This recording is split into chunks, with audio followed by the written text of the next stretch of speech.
শুভ সকাল সবাইকে। দেখতেই পাচ্ছ আজকে সরস্বতী পুজোর সকালবেলা। আর বাঙালি বাড়িতে সরস্বতী পুজো হবে না এটা হয় নাকি? সে যতখানি দূরেই থাকি না কেন। হ্যালো সবাইকে, আমি শাশ্বতী। আমার আরেকটা ব্লগে তোমাদের সবাইকে স্বাগতম। আমি ভাইজ্যাগে থাকি, তোমরা সবাই জেনে গেছো। তো এই যে ভিডিওটা যেদিন করছি বা যে ব্লগটা বানাচ্ছি সেদিন ছিল সরস্বতী পুজো। এই এখন যে ভিডিওটা দেখছো এটা পুজো হয়ে যাওয়ার পর বেশ খানিকক্ষণ পরে এই ভিডিওটা আমি তুলেছিলাম, সেটাই দিলাম। আর এটি আমার মেয়ে, বাঙালি মেয়ে বলে কথা, যদিও বাইরে থাকি তবুও ওকে শিখিয়েছি সরস্বতী পুজোর দিন শাড়ি পরতে হয়। আর এটা আমি পুজো করে উঠে আমরা সবাই মিলে এইভাবে ছবি তুলছিলাম। আসলে কলকাতার বাইরে থাকলেও সরস্বতী পুজোর যে একটা আমেজ রয়েছে সেটা আমার মেয়েকে শেখানোর জন্য এইসব করা। আমাদের এখানে আমার মেয়ের স্কুলে সরস্বতী পুজো হয় বটে, কিন্তু কলকাতার সেই ফ্লেভারটা এখানে পাওয়া যায় না। তাই মেয়েকে আমি আমার মতন করে পছন্দ মতন করে সাজিয়ে দিয়েছি এবং ওকে বোঝাচ্ছি যে কীভাবে সরস্বতী পুজোতে আমরা সেলিব্রেশন করতাম মায়ের শাড়ি পরে বা নিজের শাড়ি পরে। তো এইভাবেই সরস্বতী পুজো সকালবেলা নিজেই সব গোছগাছ করে নিয়ে পুজো নিজে হাতেই করেছি, আমিই পুজো করি।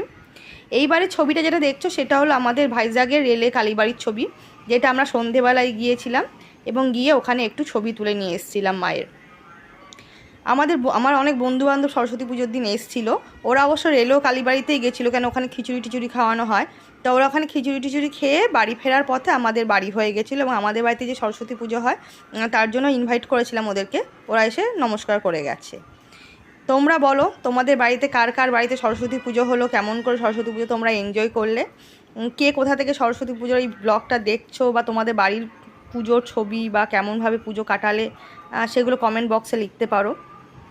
আমি বাইরে থাকলেও, কলকাতার থেকে দূরে থাকলেও এই সরস্বতী পুজো বা লক্ষ্মী পুজো বা জন্মাষ্টমী এই সব ধরনের পুজোই আমি করি। কেননা আমি মনে করি কলকাতা থেকে দূরে আছি তো কী হয়েছে, আমি আমার বাড়িতেই কলকাতাকে কলকাতার যে পুজোর যে ফেস্টিভ্যালের যে আনন্দটা সেটা আমি আমার বাড়িতেই প্রতিষ্ঠা করব। আর সেই উদ্দেশ্য নিয়ে আমি আমার বাড়িতে সব রকমের পুজো করি।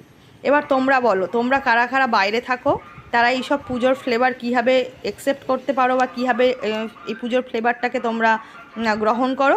আমি তো খুব এনজয় করে বাড়িতে পুজো করি এবং আমি কলকাতাকে বলতে পারো আমার ঘরেই প্রতিষ্ঠা করার চেষ্টা করি। কলকাতার সমস্ত পুজোর আনন্দগুলোকে, একমাত্র দুর্গা পুজো ছাড়া আমি সব পুজোগুলোকে আমার বাড়িতেই করার চেষ্টা করি।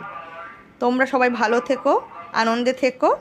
আর কে কোথা থেকে ব্লগটা দেখছো, কেমন করে সরস্বতী পুজো কাটালে বলো।